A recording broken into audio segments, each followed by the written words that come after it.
Thank you for joining us, Lulu Katami. You represent the Palestinian Youth Movement. And for full disclosure, your group is against Palestinian statehood recognition, in part because you feel the 67 borders and the peace process that have followed are flawed, correct? Yes. Okay, so with that in mind, let's talk about this issue of Palestinian statehood that's up for vote this Friday at the United Nations.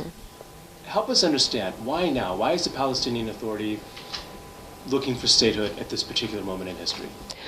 You know, a lot of people would assume that the Palestinian Authority has a particular political agenda with the proposal for statehood recognition in the United Nations at this time, and really we see it as the result of the Palestinian Authority, the Palestinian leadership, and the Palestinians in general really being wedged in between a rock and a hard place of not having very much negotiating, bargaining power, or ability to change the dynamics of getting themselves out of a very faulty peace process. I think that there's a level of desperation. I think that there's a level of inspiration that's coming out of the Arab revolutions and the regional changes. And this was probably an opening, a window or an opening that a lot of Palestinians said, maybe this should be the process in which we come upon some sort of final solution to the deprivation and the occupation that we've been living in for so long.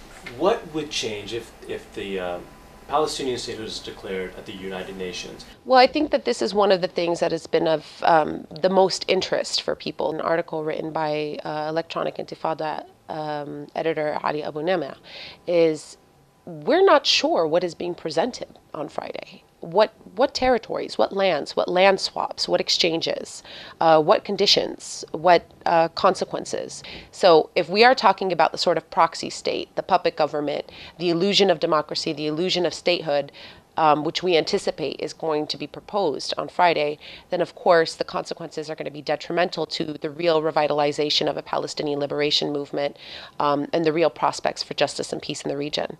Right now there's PLO. They have a special status at the UN representing the Palestinian people, but they would be replaced by a Palestinian government. What would change at the UN based on that? The PLO has not been serving its purpose for the last 20 years. The PLO is the sole legitimate representatives of the Palestinian people. They have not followed their original charter, and nor have they represented the Palestinian people in their totality. They have not represented Palestinian people outside of Palestine, outside of occupied Palestine. And so this exchange, the worry of having a Palestine state government represented inside of the United Nations, is that what happens to the millions of Palestinian refugees and exiles who were ethnically cleansed from their lands, who now no longer hold any representation inside of the United Nations. For us, that is very worrisome because the Palestinian struggle has never been about small slivers of land and that's it. I mean, the millions of Palestinian refugees who have been living in United Nations camps, concrete camps in chronic poverty, waiting for their return to their homeland. You're going to tell them 63 years later, oh, well, we made an agreement that didn't include you, and so you'll either live like this or you'll just be scattered once again to many different countries in the world. So this is really the things that are at the top of our list in terms of what we're worried about. Some say that if statehood, Palestinian state is recognized, it gives them some advantages. One of those being, right now, many on the Israeli side say, well, these are disputed territories, talking about Gaza and the West Bank. So if statehood is declared or recognized, then Israel doesn't have certain legal claims to these territories. So that would work in the Palestinians' favor, correct? In theory, technically, the PLO is recognized by the international community as the sole legitimate representatives of the Palestinian people. And the international community for over 63 years has played a role in saying what is legal and what is not, and what needs to happen in order for Palestinians to achieve their rights. That hasn't been supported because Israel's never held accountable for its violation of international law and UN resolutions. So for many, the declaration of statehood, rather than actually securing a process in which the Palestinians can appeal to the international courts or can be represented in the international community, what it does is actually it solidifies accountability for the Palestinians to live within a neo-colonial framework by calling it statehood. And that's something that is very dangerous for the Palestinian communities, both inside Palestine who are living under occupation and internationally. So on some level, then you're suggesting there's a negation of rights, correct? Absolutely. Can you explain that? Well, okay. On the first hand, the Palestinian leadership that is proposing this is not a leadership that represents the totality of the Palestinian people. They were not elected in any democratic means. So this, we really understand this proposal for statehood recognition as a system of exchanging some Palestinian rights for other Palestinian rights first. And second of all, even with that said, to not secure Palestinian rights in their totality, but rather to legalize the right of Israel to continue its violation against Palestinian rights. Well, you have laid out that argument very well, but can't you make the argument then, well, Palestinians, it seems, at least historically, have got the short end of the stick. Mm-hmm. So if that's what's going to happen, why not just do this anyways then? In the simplest form, the recognition for statehood, what it does is it calls, it legalizes and it names an occupation a state.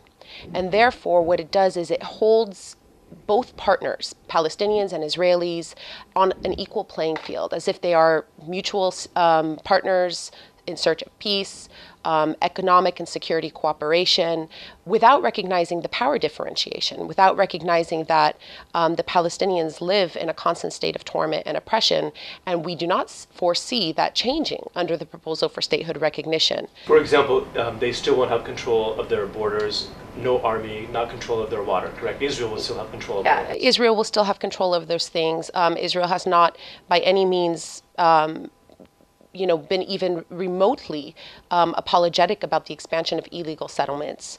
It has not granted the Palestinian refugees the right to return. It has also not granted the Palestinians to really self-determine the characteristics of their own statehood, economically, socially, culturally.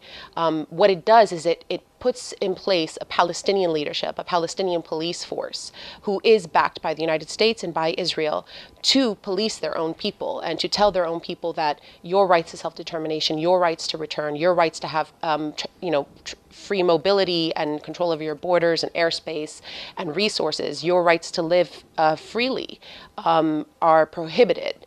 But rather than having the Israelis do that, tell them that in a traditional colonial context, that Israel is the occupying power, you're now putting a Palestinian leadership in place and legalizing them as the people that should be held accountable for that level of oppression.